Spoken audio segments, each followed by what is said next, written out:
नमस्कार मित्रों, राम राम।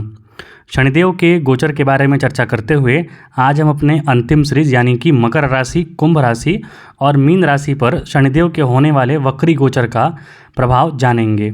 यह गोचर 17 जून 2023 से लेकर 4 नवंबर 2023 तक रहने वाला है और इसमें हमने अभी तक जाना है कि सबसे अच्छा मिथुन राशि के लिए या फिर धनु राशि के लिए, इन राशियों के लिए अच्छा फल मिलेगा। साथ ही साथ वृश्चिक राशि के लिए ढैया चल रहा है, लेकिन नए घर का भी कुछ योग बनेगा। आइए आज हम चर्चा करेंगे मकर राशि, कुंभ राशि और मीन राशि वालों के लिए ये कैसा रहेगा। खासकर मकर राशि के लिए, क्योंकि यह इनके लिए जो साढ़े साती है वो अंतिम चरण में चल रहा है और मकर राशि के लिए साढ़े साती जो अंतिम चरण में होता है वो लगभग फलदायी होता है। अर्थात यहाँ पर शनिदेव जो हैं वो लगभग अच्छे फल देते हैं, क्योंकि 7.5 वर्षों का जो साढ़े साती होता है उसमें पहले के जो 5 वर्ष होते हैं वो काफ़ी कठिन या फिर कष्टमय इनका बीतता है। लेकिन जो अंतिम चरण है जिसमें कि कुंभ राशि में शनिदेव रहते हैं वो इनके लिए, मकर राशि के लिए सही होता है। आर्थिक स्थिति मजबूत होता है और जो प्रॉपर्टी वगैरह आपके लिए नहीं है अनुकूल, वो जिसको आप बेचने वगैरह का सोच रहे हैं उसके लिए भी अच्छा अवसर होता है। खासकर ये वक्री समय आप कुछ बेचने का सोच रहे हैं प्रॉपर्टी वगैरह, तो ये अच्छा अवधि है, आप बेच सकते हैं। पारिवारिक जीवन में सकारात्मक माहौल आता है, घर का माहौल अच्छा रहता है, जिसे देखकर आपका मन, आपका चित्त प्रसन्न रहता है। धन भाव में वक्री हो रहे हैं यहाँ पर दूसरे भाव में, तो आकस्मिक स्रोत से धन प्राप्ति के भी योग बनते हैं। अर्थात जहाँ पे आपका पैसा फंसा हुआ है या फिर जहाँ से आप सोच नहीं रहे कि यहाँ से पैसा मिल सकता है, ऐसे कुछ मार्गों से धन प्राप्ति के भी योग बनते हैं।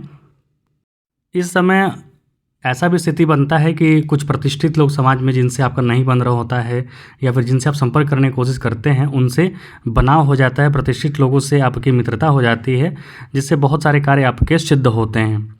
या फिर कारोबार में मुनाफा और आर्थिक स्थिति जो होता है वो सुदृढ़ होता है। मतलब कि मकर राशि के लिए ये जो गोचर है, वक्री गोचर, ये लगभग सही माना जा सकता है। नौकरी वगैरह में प्रमोशन के योग बनते हैं, व्यापार में मुनाफा का भी योग बनता है।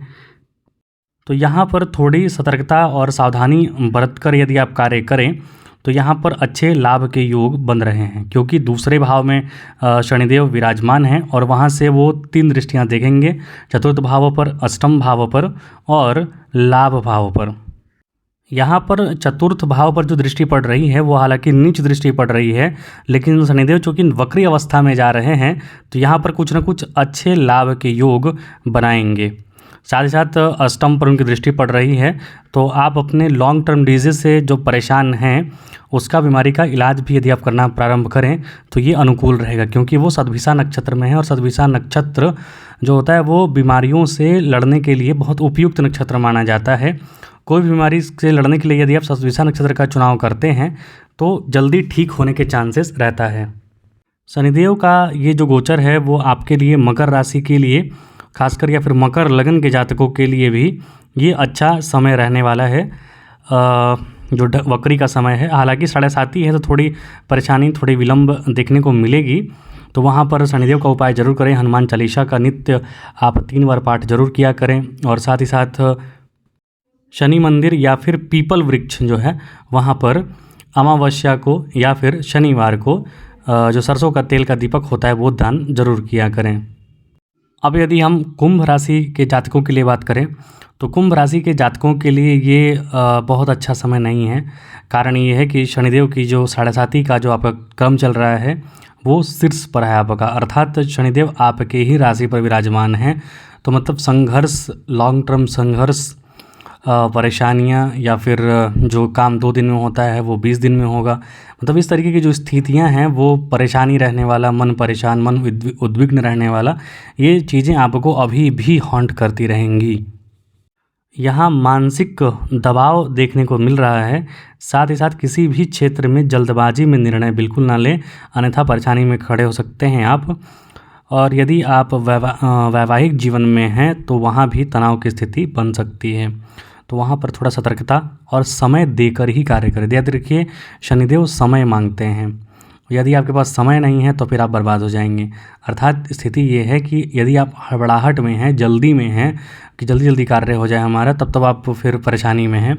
शनिदेव जब भी उनकी दशा, अंतर्दशा, साढ़े साथी ये सब चले तो आप समझ लीजिए कि आपको धैर्यपूर्वक जीवन जीना है। आपको ये नहीं देखना है कि नहीं ये कार्य तो मेरा 2 दिन में हो जाता, लेकिन अब 2 महीने लग जाएंगे, तब तो आप परेशानी में हैं। समझिए धैर्य है, धैर्य रखिए, धीरे धीरे ही कार्य होगा, लेकिन आपका कार्य होगा ज़रूर। यदि आपके पास धैर्य आ गया, आपके पास सीख आ गई धैर्य वाली, तब आप विजयी हो जाएंगे। अन्यथा यहाँ पर परेशानी है। शनिदेव 3 दृष्टि से देखेंगे, आपके लग्न पर तो विराजमान हैं ही, साथ ही तीसरे भाव को देखेंगे, सप्तम को देखेंगे और दसम भाव को देखेंगे। तो यहाँ पर एक चीज़, अच्छा चीज़ ये देखने को मिल रहा है कि वक्री अवस्था में हो सकता है, बहुत मुमकिन है, यदि दशा थोड़ी सपोर्ट कर दे तो आपको रोजगार की, यदि आप तलाश कर रहे हैं तो आपको नौकरी या फिर कुछ ना कुछ आय का साधन यहाँ पर मिलने का योग बन रहा है। और शनिदेव चूँकि मंगल की राशि को देख रहे हैं तो टेक्निकल फील्ड से संबंधित कुछ क्षेत्र आपके लिए उपयुक्त रहेंगे, लेकिन अपयश का भी भागी बन सकते हैं यदि आप हड़बड़ाहट में निर्णय लेंगे। सोच समझकर यहाँ निर्णय लेना है। वक्री अवस्था में है और साढ़े साथी आपका चरम पर है। आपके लग्न में बैठे हैं शनिदेव और वक्री अवस्था में जा रहे हैं, तो अपने पिता से मनमुटाव को न बढ़ने दें।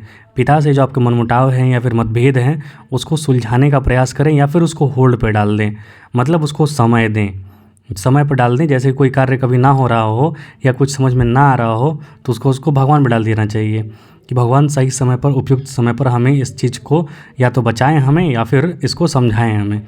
तो भगवान सही समय पर समझा भी देते हैं और बचा भी देते हैं। तो यहाँ भी आपके लिए वही है, पिता से मनमुटाव या फिर भाई से संबंधित या फिर पत्नी से संबंधित, यहाँ 3 रिलेशन एक साथ शनिदेव आपके अटैक करेंगे।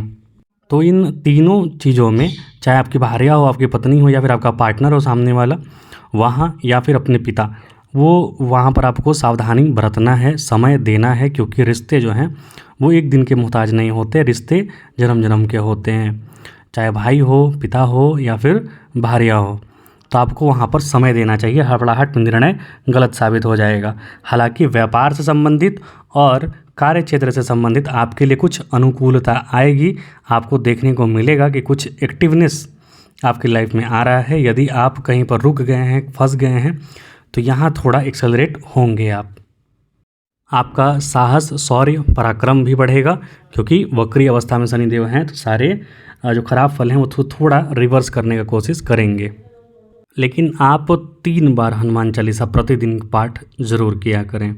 और शमी का वृक्ष है आपके घर, तो प्रतिदिन या तो धूप, दीप, नैवेद्य कुछ भी दिखाइए, धूप दिखाइए, दीप दिखाइए, लेकिन दिखाया ज़रूर कीजिए।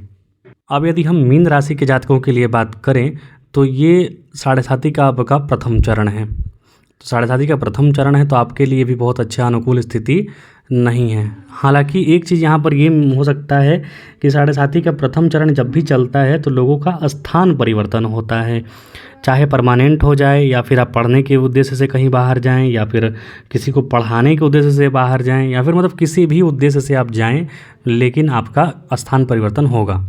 यदि आप विदेश जाने के लिए प्रयासरत हैं तो यहाँ पर प्रयास कीजिए, चाहे किसी भी उद्देश्य से, पढ़ने के उद्देश्य से या फिर नौकरी व्यवसाय के उद्देश्य से जाने का प्रयास कर रहे हैं तो आपके लिए अनुकूल समय है, आप जा सकते हैं। वक्री चाल यहाँ पर व्यापारियों के लिए विशेष रूप से फलदायी साबित हो सकता है, उनके व्यापार में वृद्धि देखने को मिलेगा।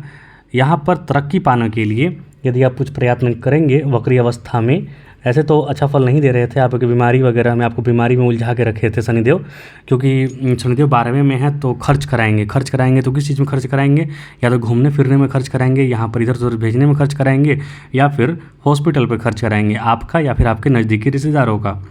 तो यहाँ पर ये चीज़ देखने को मिलेगा। हालांकि वक्री अवस्था में शनिदेव यहाँ पर गए हैं तो आपके लिए थोड़ी अनुकूल ये है कि आप कमाने के उद्देश्य से या फिर अच्छे कार्यों के उद्देश्य से आप यात्रा कर सकते हैं और उन पर खर्च होंगे, लेकिन खर्च तो होंगे, याद रखिए, चाहे जिस भी अवस्था में हो। शनिदेव 12वें बैठे हैं, आपको शनिदेव 12वें बैठे तो एक चीज़ यह भी है कि दुनिया से रूबरू करवाएंगे, आपको दुनिया की हकीकत भी दिखाएंगे, क्योंकि 12वां घर जो होता है वो त्याग का होता है।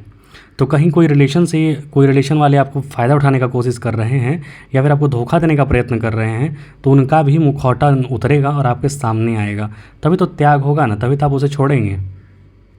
तो शनिदेव यहाँ पर ये चीज़ें आप अगर ठीक करेंगे, हालांकि शनिदेव बाहर 12 भाव में बैठे हैं, तो कभी कभी आप अपने गलत निर्णय ले लेते हैं, जिसके वजह से भी आपको नुकसान हो सकता है। आप अपने ही बनाए हुए महल को अपनी गलत निर्णय की वजह से ध्वस्त कर सकते हैं। तो यहाँ पर गलत निर्णय लेने से बचें। जल्दबाजी या फिर गलत निर्णय दोनों घातक होता है, याद रखिए। गलत निर्णय लेने से बचें। अपने इष्टों से, अपने जो शुभचिंतकों से हैं, उनसे कुछ सलाह मशविरा ज़रूर किया करें। यहाँ पर तीसरी दृष्टि से, नीच दृष्टि से आपके दूसरे भाव को देख रहे हैं, जो कि आपकी पैतृक संपत्ति या फिर पारिवारिक संपत्ति का क्रय विक्रय होने का योग है, या फिर उसमें कहीं ना कहीं फंसने का योग है। अदालती कार्रवाई हो सकता है, तो वहाँ पर सतर्कता बरतें। हालांकि अभी वक्री हैं अवस्था में शनिदेव जा रहे हैं, तो उसका निर्णय भी आपके जल्दी मिलने का योग बनेगा। तो प्रयास करें, यदि कहीं उलझे हैं तो निर्णय तक पहुंचने का प्रयास करें। छठे भाव को देख रहे हैं तो शत्रुहंता योग बनाएंगे, लेकिन शत्रुहंता योग तभी बनाएंगे जब शत्रु से परेशान होंगे। शत्रु से परेशान होंगे तो व्यर्थ के खर्च होंगे। तो इन सब चीज़ों से भी आपको बचने की आवश्यकता है, थोड़ा बचने का प्रयास करें। हालांकि भाग्य भाव पर दृष्टि है इनकी, तो भाग्य से भाग्य आपका यहाँ पर साथ देगा। और कार्य क्षेत्र में या फिर कहीं बाहर घूमने क्षेत्र में कुछ भी आप यदि अप्रोच कर रहे हैं, करने का प्रयास कर रहे हैं, तो यहाँ पर आपको लाभ के अवसर प्राप्त होंगे। तो ये शनिदेव का मैंने मोटे मोटे तौर पर गोचर बताया कि क्या फल होंगे 12 राशियों के लिए। और सारी राशियों के लिए दूसरे वीडियोज़ हैं, आप जाकर देख सकते हैं। कृपया चैनल को लाइक शेयर सब्सक्राइब जरूर करें। और कुछ त्रुटि हो, कुछ गलत मैंने बोला हो, या फिर आपको लगा कि मैंने कुछ गलत बोला, तो आप कमेंट बॉक्स में लिख सकते हैं। आपका सुझाव हमारे लिए बहुत महत्वपूर्ण रहता है। और कृपया चैनल को लाइक शेयर सब्सक्राइब, अपना आशीर्वाद जरूर बनाए रखें। देखने के लिए आपको बहुत बहुत धन्यवाद।